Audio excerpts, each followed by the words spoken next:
Baik, assalamualaikum warahmatullahi wabarakatuh. Asyhadu an la ilaha illallah, asyhadu anna Muhammadar Rasulullah, wa la haula wa la quwwata illa billah. Puji dan syukur mari kita sama-sama panjatkan kehadirat Allah Subhanahu wa taala yang mana atas rahmat dan karunia-Nya kita semua bisa kumpul hadir dalam seperti biasa kajian muamalah online via Google Meet. Alhamdulillah pada malam hari ini masuk edisi yang ke-62.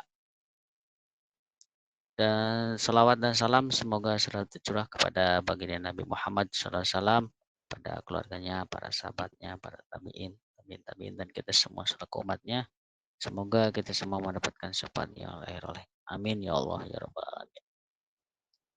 Yang terhormat narasumber Amir Rijal Muiz, terima kasih atas kehadirannya, dan yang saya hormati juga para hadirin yang telah berkenan hadir untuk menghadiri kajian rutin pada malam hari ini. Dan cuaca alhamdulillah di tempat saya mendukung, sangat cerah. Mudah-mudahan di tempat puan-puan pun juga sama cerah. Dan tema pada malam hari ini adalah sufi dalam masyarakat modern. Ini merupakan kelanjutan dari kajian dari narasumber sebelumnya, membahas tentang buku kebebasan seutuhnya. Ini sangat penting bagi kita untuk memahami langkah kita dalam zaman yang semakin keadaannya semakin sulit saja gitu. Kita harus bisa untuk membebaskan diri kita dari situasi yang semakin pelik seperti zaman sekarang yang kita alami. Baik, tanpa memperpanjang kalam, kepada narasumber saya persilakan. Silakan, Mir. Ya, alhamdulillah wa syukurillah. Auzubillahi minasyaitonirrajim. Bismillah. Assalamualaikum warahmatullahi wabarakatuh. Waalaikumsalam warahmatullahi wabarakatuh. Yang saya hormati, hari ini memang bisa dibilang kelanjutan dari apa yang kita diskusikan berapa minggu yang lalu gitu.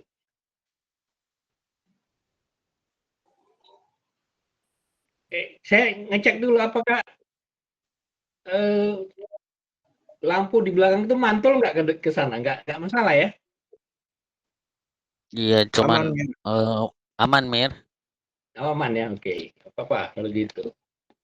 Jadi gini, ini saya agak banyak bahannya gitu. Saya khawatir ini nggak akan tuntas. Cuman kita coba aja lah gitu ya. Karena kita akan mendiskusikan masalah yang menurut saya paling penting saat sekarang ini, yaitu kita memahami diri kita sebagai masyarakat yang hidup di dalam alam sistem, Abu Qadir mengatakannya sistem kufur gitu. Sistem kufur ini sistem bukan kafir ya, tapi kufur itu kan dalam pengertian tertutup gitu. Di mana letak ketertutupannya dan apa efeknya nanti sebagai masyarakat modern gitu. Kalau yang kemarin itu kan di beberapa minggu yang lalu saya diskusikan tentang bahwasanya kita itu akan berada di dalam satu kondisi di mana kita tidak memahami bahwasanya kita itu berada dalam satu kondisi alam di mana kita disebutkan atau dinyatakan dari media mainstream atau dari orang-orang yang mengajarkan kita tentang alam ini adalah klaim budaya modern ini adalah itu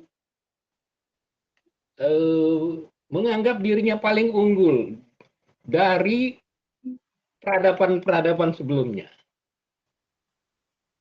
Jadi mereka mengatakan ini budaya yang paling unggul, gitu. Klaimnya begitu. Nah kemudian budaya yang unggul ini sebetulnya adalah sesuatu yang bisa kita pahami lebih dalam kalau kita bisa melihatkan. Jadi ide dasarnya adalah yang ditawarkan masyarakat modern ini adalah bahwasanya manusia itu perlu mengalami yang dia sebut sebagai pengalaman yang menyenangkan. Jadi nggak suka dengan pengalaman yang nggak menyenangkan gitu. Jadi dia menolak pengalaman yang tidak menyenangkan itu aja. Dari sisi itu aja sebetulnya harus kita lihat lebih lanjut, itu sudah sesuatu yang tidak sesuai dengan fitrah. Nah kemudian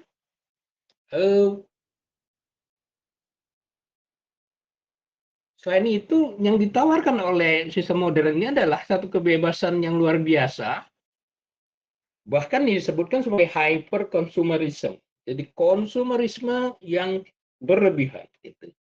Jadi kalau kita lihat karakteristik modernisme itu adalah konsum, hiperkonsum, konsum.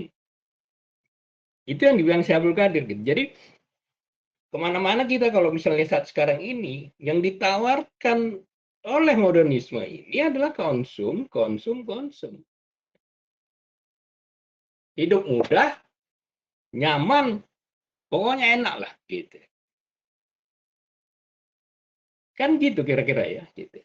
Nah sekarang kalau kita lihat ekspresi apa yang muncul dari kenyamanan itu semua, disebutkan adalah melalui teknologi yang luar biasa. Makin lama kita makin canggih gitu kan. Sekarang kita udah masuk zaman AI, digitalisasi, kemudian sesuatu yang banyak membantu kan. Dari sisi transportasi kita luar biasa hebatnya gitu. Nggak terbayang kalau misalnya dulu kalau kita mau ke Bandung bisa 3 jam itu nggak terbayang dulu. 20 tahun yang lalu saya nggak bisa sampai ke Bandung 3 jam. Sekarang dengan bus kita udah 30 menit udah sampai ke Bandung. Apalagi dengan kecanggihan telekomunikasi gitu. Dari manapun di muka bumi ini bisa online saat sekarang ini di sini. Dengan biaya yang murah gitu. Jadi kalau lihat dari situ, kemajuan-kemajuan yang kita sebut sebagai kemajuan-kemajuan teknologi dan kemudahan-kemudahan hidup, itu ada di zaman modern. Iya kan? Nah, kalau kita lebih lanjut sekarang, orang melupakan ekstensinya jauh lebih luar biasa sekarang dengan AI, orang buat robot. Ya, kalau kita lihat dari media yang disampaikan di Cina, misalnya, orang untuk beli makanan aja, dia pakai robot, gitu. Pakai drone ya. Pakai drone. Nah, kemudian taksi, orang udah tidak lagi menggunakan supir, gitu. Taksi yang jalan sendiri. Diotomatisasi oleh AI yang sebetulnya menjadi sesuatu yang luar biasa buat kita, gitu. Tapi yang arti jeleknya yang luar biasa adalah kalau kita perhatikan misalnya perang yang terjadi di antara Rusia sama Ukraina, itu mainnya drone aja antara Israel dengan Iran. Jadi mereka itu main drone, dan ada orang gitu. Jadi dengan perkataan lain, siapa yang akan menguasai teknologi pada masa yang akan datang, dan itulah yang menjadi luar biasa daripada zaman modern ini, maka dia akan menjadi orang yang luar biasa berkuasanya pada masa yang akan datang. Itu satu hal yang nggak bisa terbantahkan. Sehingga mereka mengklaim bahwasanya zaman ini adalah zaman yang paling tinggi peradabannya sebelum zaman-zaman sebelumnya gitu.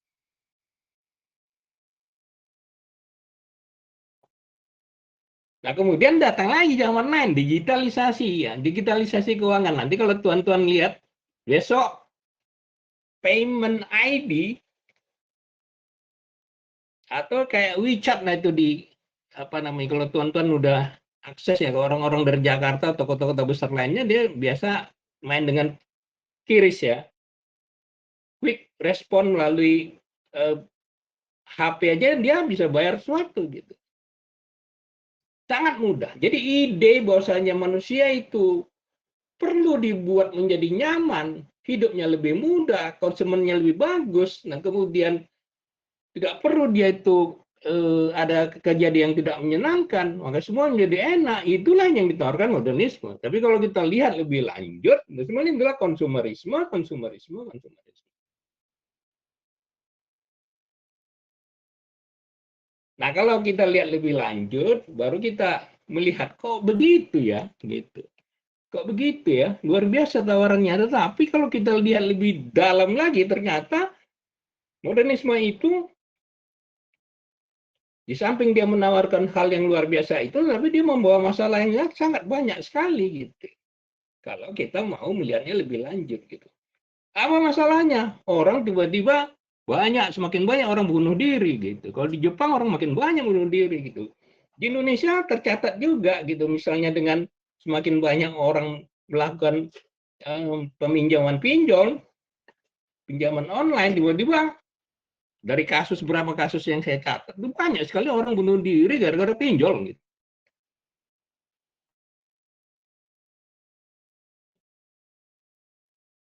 Banyak orang stres, banyak orang yang paling parah lagi sebetulnya kesenjangan antara the have and the have not itu makin tinggi gitu. Jadi dengan perkataan lain, sesuatu yang kita anggap bahwasanya modernisme ini membawa suatu perubahan yang luar biasa, satu peradaban yang tinggi sehingga dia bisa mensejahterakan banyak orang. Tetapi dengan fakta-fakta yang ada, kelihatan bahwasanya banyak sekali masalah. Gitu. Tapi tentu kita tidak juga mengatakan nggak ada baiknya gitu ya. Nggak fair juga kalau kita mengatakan apa masyarakat modern ini banyak kesenangan yang didapatkannya. Gitu. Nah sekarang oleh karena itu adalah untuk memahami ini sering sekali orang melihat bahwasanya ini kok begini ya, kelihatannya luar biasa bagus, tapi kenapa banyak masalah gitu. Kelihatannya ini sangat menyenangkan, tapi kok cuman makin lama kok makin kita itu makin terhimpit, terutama orang yang tidak mendapatkan akses kepada level keuangan yang baik gitu. Kenapa ya bisa begitu gitu? Apa sebetulnya resepinya? Ya, oleh karena itulah maka kalau kita nggak memahami apa patternnya, apa polanya, apa strukturnya, ya kemudian apa event-eventnya secara menyeluruh, maka kita nggak akan pernah bisa memahami ya masyarakat modern ini. Gitu. Kita harus paham tentang kalau bahasa umumnya adalah kita harus memahami dalamannya apa sebetulnya gitu, masyarakat modern ini. Gitu. Tontonan yang saya hormati, saya kopi dulu ya, silakan dulu. Teman-teman yang ada kopinya silakan minum ya. Oke, jadi kata Syekh Abdul Qadir, sistem kupur ini mempunyai 4 hal yang harus kita perhatikan gitu. Nanti itu yang akan berpengaruh kepada diri kita. Kenapa kita ini sebetulnya walaupun secara teknologi atau secara apa namanya kenyamanan hidup lebih bagus, tapi banyak sekali masalah yang kalau kita perhatikan lebih lanjut kok bisa begitu ya gitu. Nanti kita lihat gitu. Jadi kalau kita tidak memahami itu, maka kita akan terjebak. Aku kok lama-lama ya nggak tahu nih bagaimana perasaan tuan-tuan gitu. Lama-lama hidup gua apa makin enak atau makin susah? Lama-lama hidup gua makin stres atau makin baik gitu. Lama-lama hidupku ini makin banyak utang atau makin sedikit utang gitu. Lama-lama hidupku ini sebetulnya adalah makin bahagia atau makin tidak bahagia? Gitu. Coba ditanya dalam diri kita. Kalau kita mau jujur, maka kita akhirnya paham bahwasanya kita makin lama makin degradasi dia gitu. Degradasi, makin menurun. Contoh aja, saya dulu orang tua saya punya rumah di Medan itu di tengah kota, harganya 6 miliar. Ya kan? Sekarang, kemudian saya pada saat itu bisa beli rumah jauhnya dari kota 14 kilometer, bukan 8 kilometer, harganya cuma 1,2 miliar. Turun dia kan, degradasi dia gitu. Anak saya belum punya rumah. Bayangkan cucu saya nanti gimana gitu. Ada degradasi, ya, kekayaan yang terjadi pada masyarakat modern yang biasa gitu. Kenapa itu bisa terjadi gitu? Kenapa bisa terjadi? Mari kita lihat lebih lanjut. Ya, selama kita tidak memahami ini, maka kita akan terjebak ke dalam yang kita sebut sebagai ini saya ambil dari bukunya Syabul Qadir ya, bahwasanya itu namanya lukisan Escher gitu. Nggak tahu Kang Indra bisa di-share nggak tuh? Yang saya bagikan tadi itu, lukisan Escher itu. Jadi lukisan Escher ini, Kang Indra bisa nggak share itu? Kang Indra? Ya, nanti sama Ilham, Mir, tunggu sebentar. Ya, Sambil jadi berjalan aja. lukisan Escher itu gitu. Kita melihat modernisme ini dia kan naik. Lukisan itu adalah lukisan abstrak. Dia naik, belok ke kiri, naik lagi, belok ke kanan, turun, balik lagi. Lihat, bukan, yang satu lagi. Nah, itu lihat tuh. Coba perhatikan dia, lukisan itu kan ada orang jalan naik ke atas, turun ke bawah, kemudian belok ke kiri, naik ke kanan, belok lagi ke kanan, masuk lagi ke dalam, balik lagi ke tempat itu.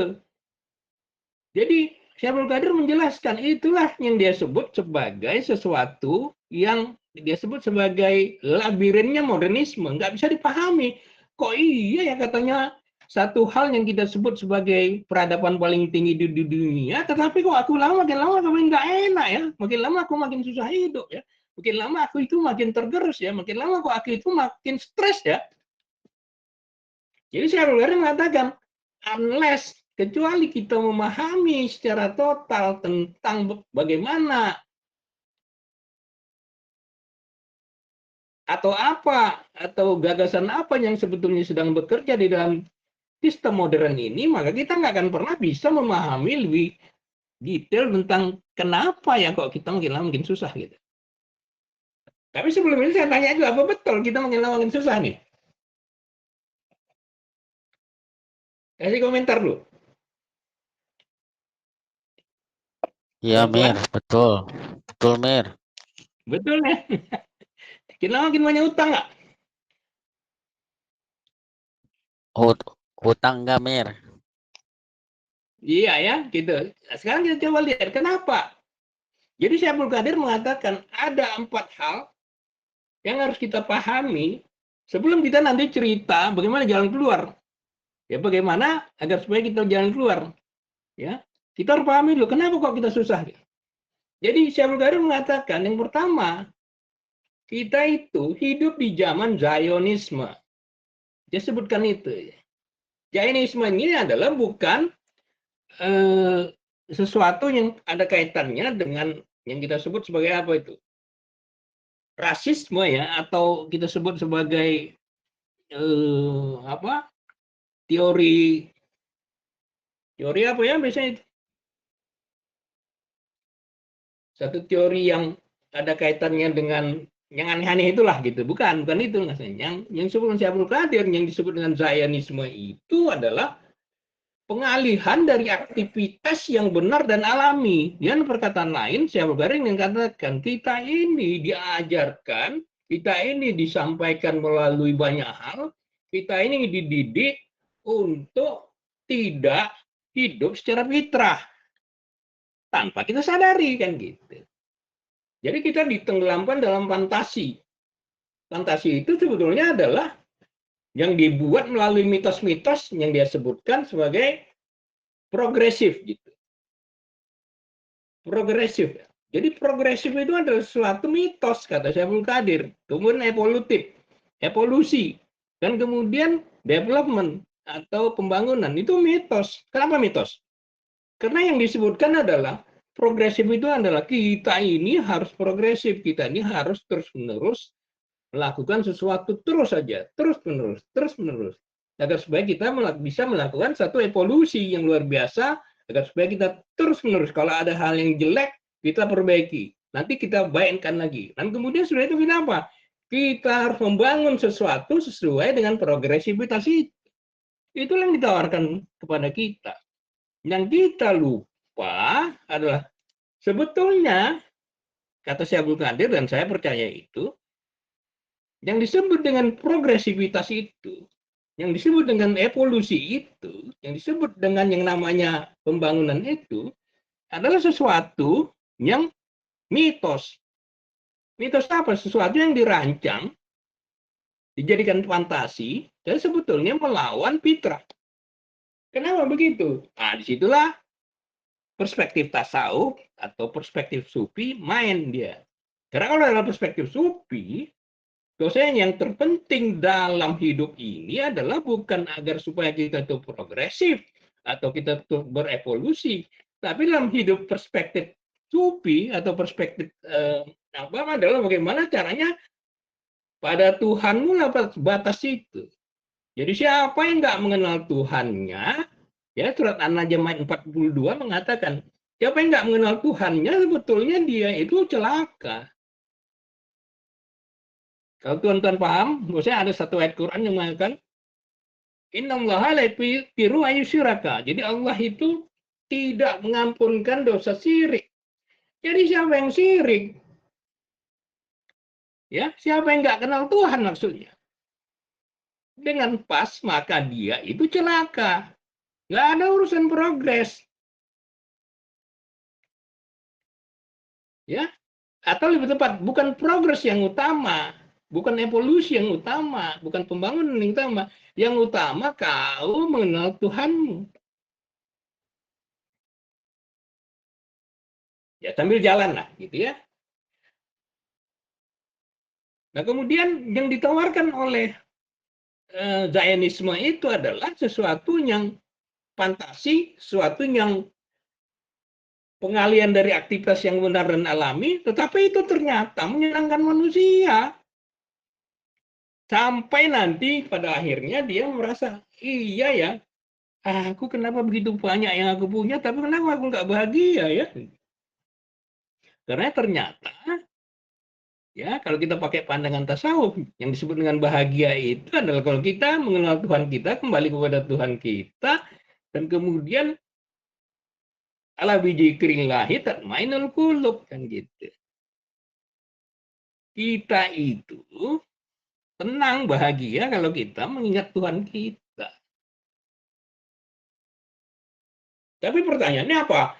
Kalau kita Pak nggak boleh, ya progresif, evolusi, dan membangun. Boleh selama dia itu di bawah perspektif yang kita sebut sebagai perspektif yang fitrah. Jadi sesuatu yang fitrah itu harus di atas, dia nggak boleh di bawah. Kalau kita tidak mau terjebak dalam apa namanya disebut sebagai modernisme entrapment gitu. Nah yang kedua, kata Syaikhul Qadir adalah kita ini dididik dengan cara mason. Nah ini kita udah bahas kemarin waktu saya diskusikan tentang apa Ernst Jünger itu ya. Jadi kita itu diajarkan untuk menggunakan logos semata, dan kemudian kita diajarkan untuk menjadi apa namanya kritis. Tapi kritis kita itu adalah agar supaya kita itu tidak memahami hal secara menyeluruh. Gitu. Jadi kita lebih pakai logos saja. sesuatu yang di luar logos, sesuatu yang di luar basis saintisme, yang rasionalis, nah kemudian empirical, sesuatu yang nggak bisa diukur ditolak. Nah sekarang kalau misalnya kita bilangin sesuatu yang nggak bisa diukur ditolak, maka gimana? Surat Al-Baqarah ayat 2 misalnya kan, zalikal kitabul la raiba fihi hudalil muttaqin kan gitu. Kami berikan ini ya sesuatu kitab kepada engkau dan bagi hal yang gaib gitu. Jadi sesuatu yang gaib itu ditolak dalam perspektif Mason. Kenapa? Karena dia tidak bisa dibuktikan, tidak bisa diukur. Nah, itu yang diajarkan kepada kita sejak kecil gitu. Dengan perkataan lain, kita tidak bisa mengenal diri kita secara holistik gitu ya. Secara menyeluruh. Akal menolak. Ya, sains itu menolak keadaannya gaib. Padahal kita tahu wal awalu wal akhir wal dahir wal batin. Nggak ditolak sama logos. Atau dia dipakai sesuai dengan keinginan logos. Makanya itulah yang muncul yang namanya teologos gitu. Jadi teo itu agama itu dilogoskan. Bisa agama dilogoskan. Pada level-level tertentu, iya tetap pada sampai naik level subjektivitas, level gaib, ya nggak bisa dilogoskan. Iya harus berbasiskan pengalaman. Tapi pengalaman yang sesuatu yang nggak bisa didiskusikan, bagi saintisme ditolak. Itu sebabnya maka orang-orang saintisme ini, orang-orang yang dididik dengan secara rasional semata, yaitu tidak mengenal yang namanya kalbu. Ditolak sama dia kalbu itu. Ditolak yang namanya jiwa itu. Ditolak sama yang namanya sama dia Tuhan. Karena nggak bisa dibuktikan. Argumen mereka itu begitu. Akibatnya apa? Akibatnya dia menjadi merasa saya yang paling benar gitu. Logikanya saintisme itu kan adalah melakukan sesuatu itu sesuai dengan kebenaran yang dia pahami. Saya benar, kau salah. Selalu gitu.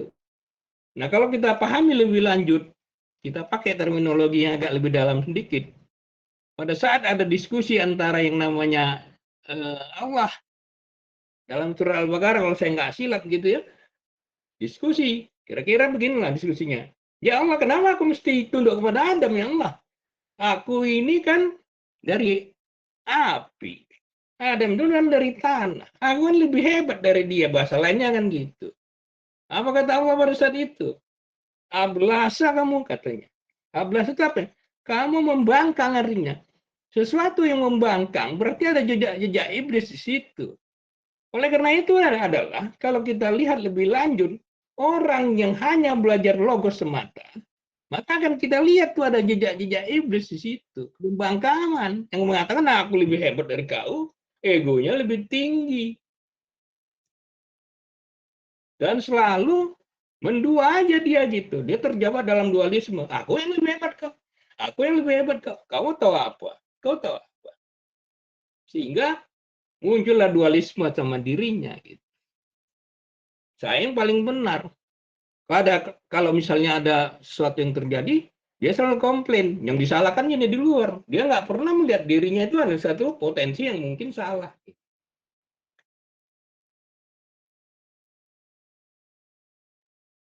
Nah, kemudian orang-orang itu akan susah dia menerima nilai-nilai keimanan, nilai-nilai kesatriaan, nilai-nilai petuah, karena nggak masuk akalnya gitu. Nah, akibatnya dalam jangka panjang spontanitas hilang. Semua dipakai dengan perspektif aku yang lebih benar. Diskusinya, bahkan perdebatan yang berujung kepada konflik gitu. Coba bayangkan, ya orang modern pasti akan konflik dengan dirinya, dan terus akan konflik dengan siapapun gitu. Jadi hati-hati juga kita ini gitu. Karena kadang-kadang kan kita mengklaim kita benar, padahal ada jejak-jejak iblis atau jejak-jejak setan dalam cara kita berpikir, cara kita bertindak, atau cara kita itu berinteraksi dengan orang.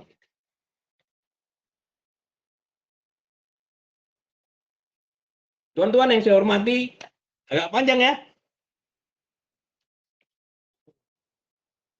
Oke, Ya, kita silakan lanjut. Mir. Ya. Nah, kemudian Syekh Abdul Qadir juga mengatakan, tadi ada apa? Satu, Zionism. Yang kedua ada apa? Pendidikan Mason. Ya, kita diarahkan untuk menjadi bertengkar aja, akibat suka kita bertengkar, maka kita selalu terpecah gitu. Susah kita untuk bersatu. Ya.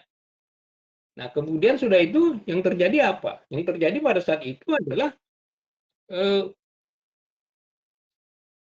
oligarki yang menguasai alam semesta saat sekarang ini menggunakan namanya elitisme. Elitisme piramida gitu. Jadi mereka membuat pemimpin yang menjadi boneka dari permainan mereka. Ya. Contoh sederhananya gini. Coba bayangkan kalau kita main catur. Semua orang pernah main catur lah ya. Ada orang main catur, ya. Orang main catur ini kan ada bidak, ada menteri, ada kuda, ada benteng, ada perdana menteri, ada raja. Kan itu dia. Tapi terpikirkan nggak sama kita? Kita itu berada dalam posisi mana gitu? Apakah kita itu bidak? Apakah kita itu menteri? Atau kita kuda? Atau kita rajanya? Hierarki itu nyata. Tapi yang orang lupa bahwasanya semua mereka itu mengikuti permainan orang yang membuat papan catur. Dan permainan yang dibuat oleh standar operasi prosedur papan catur itu.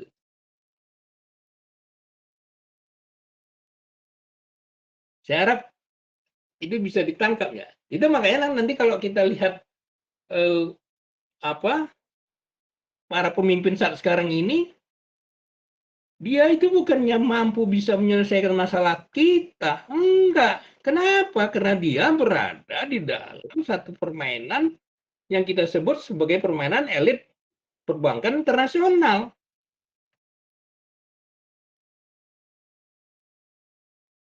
Itu dia. Si Ilham tolong yang satu lagi itu, gambar satu lagi itu.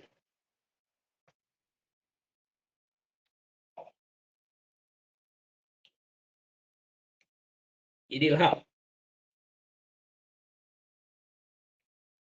Nah, jadi ini yang dibilang Syekh Abdul Qadir itu. Jadi kalau tuan-tuan tahu, inilah yang terjadi saat sekarang ini. Kenapa kita ini kok makin parah? Karena itu, coba lihat itu. Ada seorang duduk di atas kereta, tapi kepalanya kepala burung itu. Lihat, coba lihat. Itu mencerminkan, itulah yang disebut dengan Mason itu. Ya, dia nggak pedulikan, dia cuma pakai kepala burungnya aja gitu. Ya, di belakangnya itu siapa? Di belakangnya ada apa nama itu? Kepala piramida Mesir kan itu cerminan Zionism itu maksudnya. Ya, itulah penguasa sebenarnya. Walaupun yang menjalankan negara ini adalah orang dengan kepala burung, artinya birokrat itu, birokrat. Karena nanti ujung dari semua urusan itu adalah itu akan berada di dalam birokrasi. Ya. Nah, kemudian lihat tikus-tikus itu. Ya, bukan tikus-tikus itu itulah para politisi. Jadi mereka menggigit juga, dapat juga bagiannya gitu. Tapi sebetulnya yang berkuasa adalah para Zionism itu. Siapa itu Zionism itu? Tadi itu orang yang ingin melakukan satu development, tapi dia sekarang menambahkan lagi unsur-unsur yang kita sebut sebagai sistem moneter internasional gitu. Coba kita lihat misalnya APBN. APBN saat sekarang ini, APBN 2025 itu 3.000 triliun ya.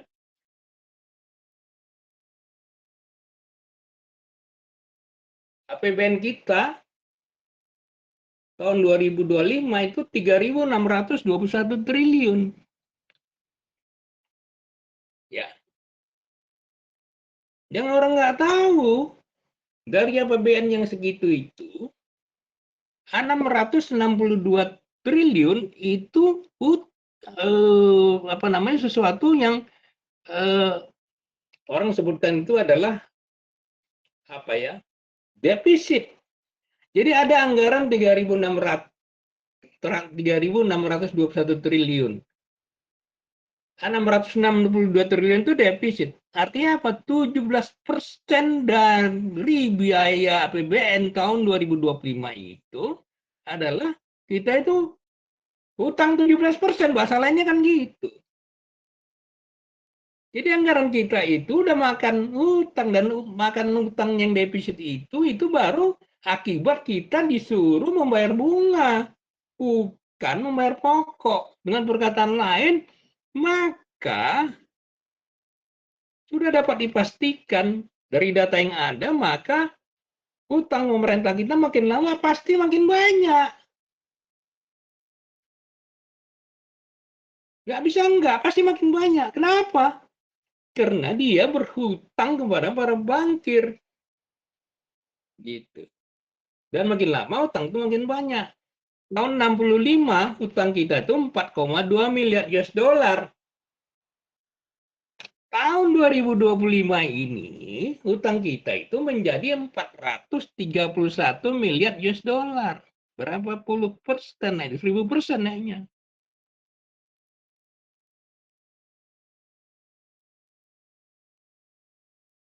Coba itu kan.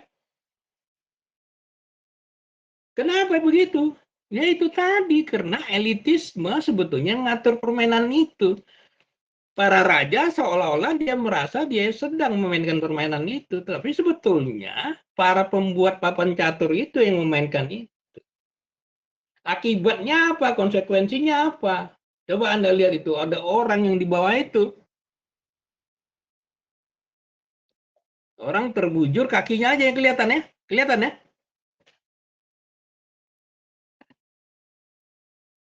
Dan orang itulah masyarakat modern. Kenapa dia begitu? Ya dia desain permainan negara bangsa ini bukan untuk rakyat, tetapi memang untuk para bankir. Maka itu harus kita lihat itu. Makin lama, faktanya udah pasti utang makin banyak, udah pasti utang makin banyak, udah pasti, dan tidak akan pernah bisa terbayar utang itu. Orang kita cuma membayar 17%-nya aja, kita harus hutang untuk membayar APBN 2025.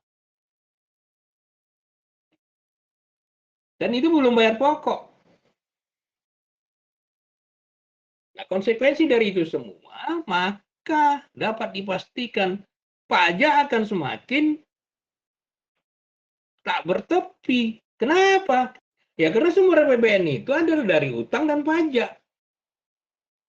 Makin banyak utang, maka mau nggak mau, Anda dipajaki, saya dipajaki, semua orang dipajaki. Nggak bisa enggak, itu konsekuensi.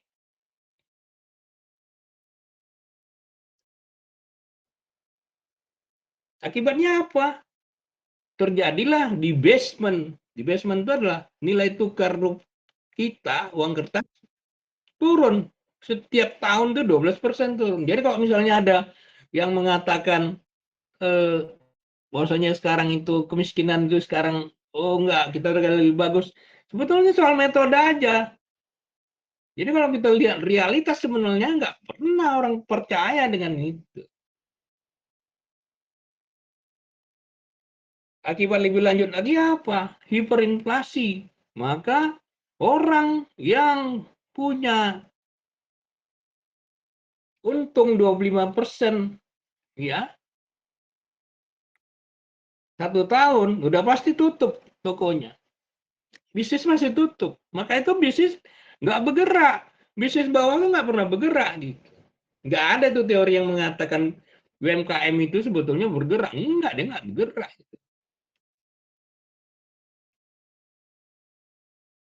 Dan kemudian akibatnya adalah orang yang bekerja dengan pendapatan UMR makin lama udah pasti makin tercekik gitu. Itu kalau bahasa yang paling sarkastik itu adalah bayangkan kalau misalnya Anda berdiri jinjit gitu ya. Jinjit gitu. Kita jinjit. Nah, kemudian kalau kita capek karena jinjit, kita istirahat sebentar, kita ratakan kaki kita, maka air itu udah segini. Itulah kondisi kita saat sekarang ini. Maka makin lama hidup kita akan semakin degradasi gitu. Karena kita akan masuk dan jangan tinggal apa? Mana ada dua sekarang, saya berkader mengatakan ada dua. Cuman debtor sama kreditor. Nggak ada lagi, kelas menengah nggak ada.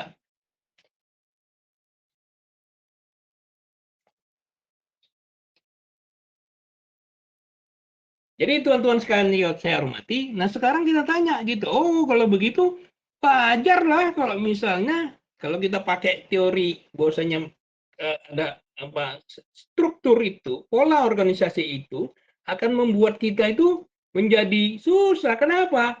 Ya sama kalau misalnya Anda jadi pegawai, ya Anda akan pasti mengikuti struktur cara main pegawai. Kalau Anda masuk dalam negara bangsa, Anda pasti mengikuti struktur dan cara main negara bangsa. Konsekuensi dari yang 4 tadi itu, maka kita itu makin lama makin takut, makin khawatir, makin konflik terus. Nah, kemudian yang lebih parah kita tuh terpecah, mudah dipecah gitu.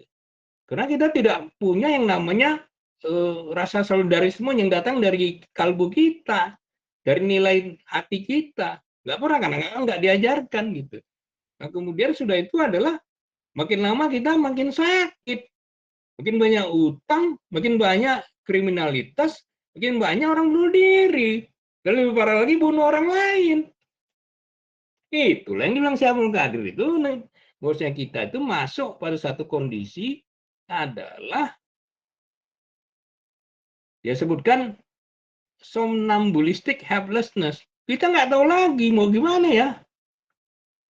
Berada dalam tidur panjang dalam ketidakberdayaan karena kita nggak tahu gitu. Nah, kalau kita udah tahu, ya, kalau kita udah tahu bahwasanya yang menghimpit itu adalah sebetulnya ada satu sistem yang kita sebut sebagai 4 hal tadi itu gitu. Ada Zionisme, nah kemudian yang kedua ada apa? Mason, yang kemudian yang ketiga itu adalah apa? Apa tadi? Elitisme, sehingga kita nggak punya pemimpin sebetulnya gitu. Dan yang keempat, kita berada dalam sistem perbankan internasional. Kondisi ini yang membuat kita makin lama makin degradasi gitu. Tuan-tuan sekalian saya hormati. Kalau kita udah tahu itu, maka saya Qadir bilang, it's very easy untuk keluar dari kemelut ini. Tapi kita nggak bisa mencari jalan keluar, karena jalannya bukan di luar. Kalau kita diskusikan kemarin dengan apa yang sudah kita diskusikan dengan Jenger itu, dengan apa Anark dan kemudian Walgenger, kan mereka mengatakan karena sebetulnya masalah itu adalah karena kita tuh nggak menyadari sebetulnya kita itu sedang mengikuti permainan mereka. Itu. Nah, kalau kita bisa mampu mengikuti permainan-permainan yang harusnya kita ikuti, yaitu permainan agar supaya kita menjadi lebih baik lagi, maka sebetulnya ada kemungkinan dan lebih mudah buat kita untuk keluar dari kemelut ini. Kalau bahasa umumnya begini, if you know the fundamental problem, kalau kau tahu masalah fundamental yang sedang terjadi sama kau, maka sebetulnya solusinya ada 50%, karena kita udah tahu masalahnya apa.